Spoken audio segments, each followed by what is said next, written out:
Hi అండి, నమస్తే. ఎలా ఉన్నారు? మరి వాట్సాప్ సంబంధించిన ఎపిసోడ్కి చాలామంది కూడా చాలా హ్యాపీగా ఫీల్ అయ్యారు. ఎందుకంటే ఇప్పటివరకు వాళ్ళకి తెలియదు అనుకుంటున్నారు.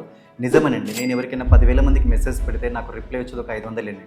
అంటే 9,500 మంది కూడా ఆ బిజినెస్ వాట్సాప్ వాడట్లేదు. మరి చాలామంది వాడుతున్నారు. కొంతమంది టెక్నికల్ సొల్యూషన్స్ తీసుకున్నారు, కొంతమంది మా ఐడియాస్ తీసుకున్నారు. ఓకే, వాళ్ళందరికీ కూడా సపోర్ట్ చేస్తాం. Thank you very much. మరి ఒక దుకాణం ఓపెన్ చేసాము. మరి మన చేతిలో ఉండే వాట్సాప్ అయిపోయింది. మరి నెక్స్ట్ ఇంకేమున్నాయి ఫ్రీగా?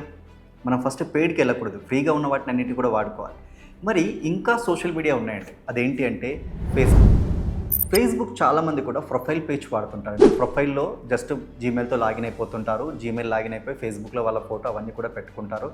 ఇష్టమని అన్నీ షేర్ చేస్తుంటారు. అది షేర్ చేస్తారు, ఇది షేర్ చేస్తారు, ఎక్కడుందో షేర్ చేస్తారు, ఇవన్నీ షేర్ చేస్తుంటారు. అది మీ కస్టమర్స్ చూస్తే సేమ్ వాట్సాప్లో ఎలా ఉందో ఫేస్బుక్లో కూడా అలాగే ఉంటుంది. మరి ఫేస్బుక్లో ఏం చేయాలి? మీరు ఒక పేజ్ క్రియేట్ చేయాలి. ఫేస్బుక్కి సంబంధించి పేజ్ అని ఒక ఆప్షన్ ఉంటుంది. పేజ్లోకి వెళ్ళి అబౌట్ అస్, మీకు అబౌట్లో మీరు ఏమనుకుంటున్నారు, మీకు ఇప్పటివరకు వచ్చిన అచీవ్మెంట్స్ ఏంటి, మీ ప్రొఫైల్ వాట్సాప్లో ఏదైతే పెట్టారో ఫేస్బుక్ కూడా అదే ఉండాలి. ఎందుకంటే ఎక్కడికి వెళ్ళినా ఒక ఐడెంటిఫికేషన్ కనపడాలి. తర్వాత బ్యానర్, మీరు వాట్సాప్లో పెట్టిన బ్యానర్ ఫేస్బుక్లో పెట్టండి. అబౌట్ అస్ పెట్టాక మీ వర్కింగ్ షాట్స్, మీరు ఏమేమి వర్క్ చేస్తున్నారు, ఎప్పటికప్పుడు మీరు వర్క్ ఏ రోజు ఈవెంట్లో ఉన్నారు, ఆ ఈవెంట్లో మనం మాట్లాడుతున్న షార్ట్స్, మీరు ఫోటోలు తీస్తున్న షార్ట్స్, ఆ కపుల్తో మీరు సరదాగా గడిపిన షార్ట్స్, ఇవన్నీ కూడా మీకు బ్రాండింగ్ అండి. అవన్నీ పేజీలో పోస్ట్ చేయండి. అక్కడెక్కడ కూడా మీ పర్సనల్కి సంబంధించి పోస్ట్ చేయకూడదు. మీ పర్సనల్ ఏది పోస్ట్ చేయాలి? మీకు ఏదైనా అవార్డు వచ్చింది, లేదా మీకు ఏదైనా రికగ్నేషన్ వచ్చింది, లేదా మీరు ఒక ఎగ్జిబిషన్ చూడడానికి వెళ్ళారు, లేదా ఒక వర్క్షాప్ చూడడానికి వెళ్ళారు, ఇటువంటికి సంబంధించిన బెస్ట్ పొజిషన్స్ అన్నీ కూడా, మీ యొక్క వాల్యూని పెంచే పొజిషన్స్ అన్నీ కూడా మీరు ఆ పేజ్లో పోస్ట్ చేయాలి. ఆ పేజ్ మాత్రమే కస్టమర్స్కి ఇవ్వాలి. ఎందుకంటే పేజ్లో మీకు ఒక 5,000 మందికో 10,000 మందికో లిమిటేషన్ ఉండదు. 1,00,000 మంది, 2,00,000 మంది, 3,00,000 మంది ఫాలోవర్స్ కూడా పెరగచ్చు. రెగ్యులర్ అప్డేట్స్ చేయండి. మీరు అనుకున్న ప్రొడక్ట్స్ రెగ్యులర్ అప్డేట్ చేయండి. ఏమేమి ప్రొడక్ట్స్ చేయాలనుకుంటున్నారు, వాటి మీద మీ టెక్నాలజీ ఏముంది, వీటి మీదకి సంబంధించి కూడా మీరు అప్డేట్ చేయండి. సేమ్ అలాగే ఇన్స్టా అకౌంట్ చాలామంది వాడుతున్నారు. దీంట్లో పర్సనల్ అకౌంట్ ఉంటుంది, ప్రొఫెషనల్ అకౌంట్ ఉంటుంది. మీరు ప్రొఫెషనల్ అకౌంట్ యూజ్ చేయండి. ఎందుకంటే మీరు వాడుతున్న కీవర్డ్స్, మీరు ఎలాంటి కీవర్డ్స్తో మీరు రోజు పోస్ట్ చేస్తున్నారు, ఎటువంటి పోస్ట్ చేస్తున్నారు, ఇవన్నీ కూడా అందరూ గమనిస్తారు. ఇప్పుడు ఈ రెండింటికి పోస్ట్ చేయాలంటే వాట్సాప్ బిజినెస్ అని చెప్పేసి ఉంటుంది. బిజినెస్ ఫేస్బుక్ అని చెప్పి ఒక లాగిన్ ఉంటుంది. ఆ లాగిన్ ద్వారా కనుక మీరు లాగిన్ అయితే ఒక్కసారి పోస్ట్ చేసింది ఫేస్బుక్ పేజ్లోనూ అలాగే ఇన్స్టాగ్రామ్లోనూ ఎట్ ఏ టైం పోస్ట్ అయ్యేటప్పుడు మీరు చాలాసార్లు అబ్జర్వ్ చేసుకోవాల్సింది, అంటే సోషల్ మీడియా అబ్జర్వ్ చేసుకోవాల్సింది హ్యాష్ ట్యాగ్. అంటే ఇప్పుడు నేనున్నాను అనుకోండి, hash tag edit point Ramesh అని కొడితే నాకు కొన్ని వందల పోస్టులు వస్తాయి. Hash tag edit point India కొడితే కొన్ని వందల పోస్టులు వస్తాయి. అలాగే మీరు హ్యాష్ ట్యాగ్ సెర్చ్ చేయండి. మీ పేరు సురేష్ అనుకోండి, హ్యాష్ ట్యాగ్ సురేష్ వచ్చిందా చూడండి. లేదు అంటే మీ ఇంటి పేరుతో కానీ మీ స్టూడియో పేరుతో కానీ మీరు ఒక హ్యాష్ ట్యాగ్ క్రియేట్ చేసుకోండి. ప్రతి స్టోరీలో ప్రతి పోస్ట్లో ఈ హ్యాష్ ట్యాగ్ వాడండి.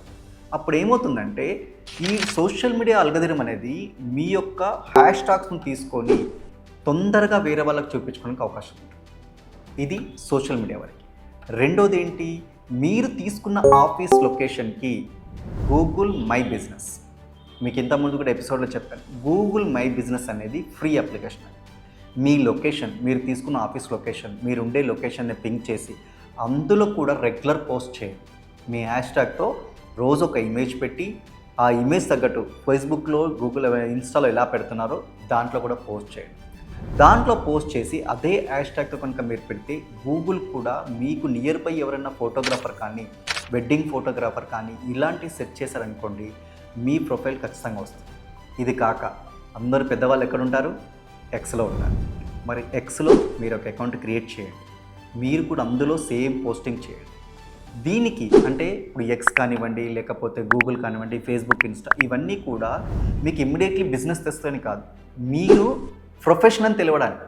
అంటే ఇవన్నీ వాడుతున్నారంటే మీరు చాలా అడ్వాన్స్డ్గా ఉన్నారు, మీరు అన్నింటిలో బెటర్గా ఉన్నారు. మీరు ఒక విజిటింగ్ కార్డు మీద కనుక కొడితే సోషల్ మీడియా ఐకాన్స్తో మీ పేరు ఉందనుకోండి, అన్ని పేర్లు ఒకేలా ఉంటే చూడండి. ఒక దగ్గర ఫేస్బుక్ మీద సురేష్ బై 2234, ఇన్స్టాకి వచ్చినాక 2554 ఇలా ఉండకూడదు. ఏ నేమ్ అవైలబిలిటీ దొరికితే రమేష్ బై 212, ఆ 212 అన్నిట్లలో ఉండేలాగా మీరు ప్రొఫైల్ వచ్చే విధంగా చెక్ చేసుకొని అన్ని ప్రొఫైల్స్ క్రియేట్ చేయండి విత్ హ్యాష్ ట్యాగ్స్. అండ్ వీటిలో పెట్టేటప్పుడు మీకు రెగ్యులర్ మీ వర్కింగ్ షాట్స్ ఉండాలి. మీ వర్కింగ్ షార్ట్స్ అనుకోండి, మీరు చేస్తున్న బిజినెస్ అనుకోనివ్వండి, మీ పోస్టింగ్స్ అన్నీ కూడా ఎలా పెడితే మీకు వ్యూయింగ్ బాగా కనబడుతుంది అందరిని ఒకసారి అబ్జర్వ్ చేయండి. అబ్జర్వ్ చేసి ఈ ఫ్రీగా ఏవైతే మీకు చెప్పానో ఇప్పుడున్న వాటికి అన్నిటికీ పెట్టండి. దీంతో పాటు మీ యొక్క యూట్యూబ్ ఛానల్ ఏదైతే ఉంటుందో సేమ్ నేమ్తో మీ యూట్యూబ్ ఛానల్ని క్రియేట్ చేయండి. మీకు యూట్యూబ్లో కూడా మీకు మేకింగ్ వీడియోస్ అనుకోండి, మీరు చేస్తున్న వర్క్స్ వీడియోస్ అనుకోనివ్వండి, ఒక వారానికి ఒక వీడియోని పోస్ట్ చేసుకుంటూ వెళ్ళాలి. ఎందుకంటే చాలామంది యూట్యూబ్కి వెళ్ళాక మీ వీడియోస్ లేవనుకోండి, మీకు అది తెలియదు, చాలామంది అబ్జర్వ్ చేస్తుంటారు. రెండోది లైవ్ టెలికాస్ట్ చేస్తుంటారు కదా, మీరు లైవ్ ఎవరికైనా ఇచ్చినప్పుడు ఏం చేస్తారు, వాళ్ళు వాళ్ళ యూట్యూబ్ ఛానల్లో ప్లే చేసి మీకు లింక్ ఇస్తారు, అదే మీరు కస్టమర్కి పంపిస్తారు. మీకంటూ సొంత యూట్యూబ్ ఛానల్లో మీరు ఆ లైవ్ ఇస్తే కనీసం వ్యూవర్స్ పెరుగుతారు కదా, మన మార్కెటింగ్ అయితే అవుతుంది కదా. మరి ఇటువంటి మార్కెటింగ్ మనకి ఎక్కడవుతుంది? ఇప్పుడు నేను చెప్పే పద్ధతులు వాట్సాప్ బిజినెస్ దగ్గర నుంచి కూడా ఇప్పటివరకు అన్నీ కూడా ఫ్రీ పద్ధతులే. పెయిడ్ పద్ధతులు ఇంకా చాలా ఉన్నాయి మీ మార్కెటింగ్ రావడానికి. ఇంకా మనం మార్కెటింగ్కి వెళ్ళలేదు, ఫస్ట్ మన సంస్థను సెట్ చేసుకుంటున్నాం, మన బిజినెస్ వ్యాపారాన్ని సెట్ చేసుకుంటున్నాం. దీంట్లో ఫ్రీగా ఉన్న టూల్స్ అన్ని వాడుకుంటూ సెట్ చేస్తున్నాం. సెట్ చేసుకున్నాక అప్పుడు పెయిడ్ ఏంటి, మార్కెటింగ్కి వెళ్తే లీడ్స్ ఏంటి, అవన్నీ కూడా తర్వాత సెగ్మెంట్. సో అప్పుడు యూట్యూబ్ సెట్ చేసుకోండి. ఇవన్నీ సెట్ చేసుకున్నాక మీకంతా సాటిస్ఫై అయ్యాక మీ దగ్గర చేసిన ప్రీవియస్ వర్క్స్ ఏవైతే ఉన్నాయో అవన్నీ కూడా నీట్గా ఒకే రోజు అప్డేట్ చేయకండి. ఇప్పుడు నేను చెప్పాను కదా అని చెప్పేసి ఇమీడియట్లీ ఈరోజే ఫేస్బుక్లో ఒక 20 పోస్టులు 30 పోస్టులు పెడితే డే టు టైం తెలుస్తుంది. ప్లీజ్ వద్దండి, మీ పాతయన్నీ పెట్టుకొని డేట్ వైజ్ పోస్ట్ చేయండి. అంటే ఒకేసారి నేను ఎవ్రీడే కూర్చోలేను అనుకుంటే బిజినెస్ ఫేస్బుక్ అనేది మీరు లాగిన్ అయిన తర్వాత అక్కడి నుంచి షెడ్యూలింగ్ పెట్టండి. రోజుకు 9 గంటలకి 9 తర్వాత, మార్నింగ్ 9 తర్వాత మీరు రోజు ఒక పోస్ట్ పెట్టండి, షెడ్యూల్ చేసి పెట్టేసి. అప్పుడు ఏమవుతుంది, మీకు రోజు 9 గంటలకు ఒక వీడియో యూట్యూబ్లో షెడ్యూల్ పెడితే యూట్యూబ్ వీడియో అవుతుంది, ఫేస్బుక్లో షెడ్యూల్ పెడితే ఇన్స్టా ఫేస్బుక్ వస్తుంది, ఎక్స్లో షెడ్యూల్ పెడితే ఎక్స్లో వచ్చేస్తుంది. ఇలా షెడ్యూల్ పెట్టుకొని మీరు రోజు ఒక పోస్ట్ అప్డేట్ చేస్తే సోషల్ మీడియా అల్గరిథం ఏం చేస్తుందంటే, మీరు ఓకే వృత్తిలోనే ఉన్నాడు, రోజుకొకటి పెడుతున్నాడు కాబట్టి ఇతనికి నేను బిజినెస్ ఇవ్వచ్చు, ఇతన్ని నేను 10 మందిలో చూపెట్టచ్చు అని మిగతా వాళ్ళందరికంటే మిమ్మల్ని ఫస్ట్ ప్లేస్లో చూపిస్తుంది. మరి మీకు వ్యాపారం వచ్చుగా, ఒక్క లీడ్ వచ్చిన నెలకి మీకు వ్యాపారం వచ్చినట్టేగా. మరి ఒక కొత్త కస్టమరు ఒక పాత కస్టమర్ రెండింటిలో మనకి ఎవరు బెస్ట్ చెప్పండి? ఒక పాత కస్టమర్ 10 మంది కొత్త కస్టమర్లతో సమానం. మరి ఈ పాత కస్టమర్ని ఎలా చూడాలో తెలుసుకోవాలనుకుంటున్నారా? ఇక రాబోయే ఎపిసోడ్లో మీకు ఖచ్చితంగా చెప్పబోతున్నారు. మరి ఈ 2 ఎపిసోడ్లకి ఓవర్గా మనం ఏం చెప్పుకున్నాం మళ్ళీ ఒకసారి రివ్యూ చేసుకుందాం. బిజినెస్ వాట్సాప్ పర్ఫెక్ట్గా సెట్ చేయండి, పెయిన్ ఎపిసోడ్లో చాలా క్లారిటీగా చెప్పాను. ఇప్పుడు సోషల్ మీడియాలో మీకు Facebook, Instagram, X, Google my business and YouTube, ఇవి మేజర్గా మీరంతా కూడా క్లీన్గా నీట్గా ఎప్పటికప్పుడు అప్డేట్ పెట్టుకోండి. మరి చాలామంది సబ్స్క్రైబ్ లేకుండా చూస్తున్నారు, సబ్స్క్రైబ్ చేయండి, కామెంట్ చేయండి, అలాగే షేర్ చేయండి, నన్ను ఆశీర్వదించండి. సదా మీ సేవలో మీరు ఇట్ పాయింట్.